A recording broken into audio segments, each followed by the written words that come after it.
লোক তার সারা জীবনের জমানো অনেকগুলো স্বর্ণ মুদ্রা একটি কলসের মধ্যে ভরে তার বাড়ির পাশে থাকা বড় একটি জঙ্গলের মধ্যে মাটির নিচে পুঁতে রেখে বিদেশে চলে গেল। অনেকদিন পর বিদেশ থেকে ফিরে আসার পর সে ওই জায়গাটির কথা ভুলে গেল। তখন সে খুবই চিন্তিত হয়ে পড়ল, কি করবে, কার কাছে যাবে, কিছুই বুঝে উঠতে পারছিল না।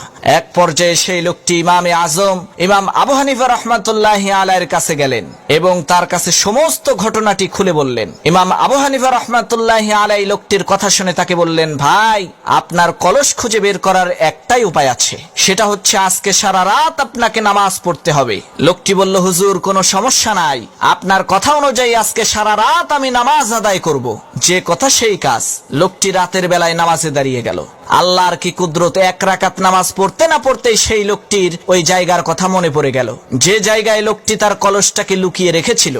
লোকটি কোন রকম করে 2 রাকাত নামাজ শেষ করে একটা কোদাল হাতে নিয়ে জঙ্গলের মধ্যে দৌড় দিল। সামান্য একটু মাটি খুঁড়তেই সেই লোকটি তার সেই স্বর্ণভর্তি কলসটাকে পেয়ে গেল। পরের দিন সকালবেলা সেই লোকটি ইমামে আজম হযরত আবু হানিফা রাহমাতুল্লাহি আলাইহির কাছে গিয়ে বললেন, হুজুর, কি আশ্চর্য ব্যাপার, গত 6 মাস ধরে আমি মনে করার চেষ্টা করছি কলসটাকে কোথায় পুঁতে রাখলাম, কিন্তু মনে করতে পারছিলাম না। আর আপনার কথা অনুযায়ী নামাজে দাঁড়ানোর সাথে সাথেই খুবই বিস্ময়কর ভাবে আমার ওই জায়গাটির কথা মনে পড়ে গেল। হুজুর, দয়া করে বলেন এর কারণ কি? তখন হযরত ইমাম আবু হানিফা রাহমাতুল্লাহি আলাইহি বললেন, ভাই শোনো, তুমি যে সারা রাত নামাজ পড়তে চেয়েছিলে, শয়তান কোনোভাবেই তোমাকে সারা রাত নামাজ পড়তে দেবে না।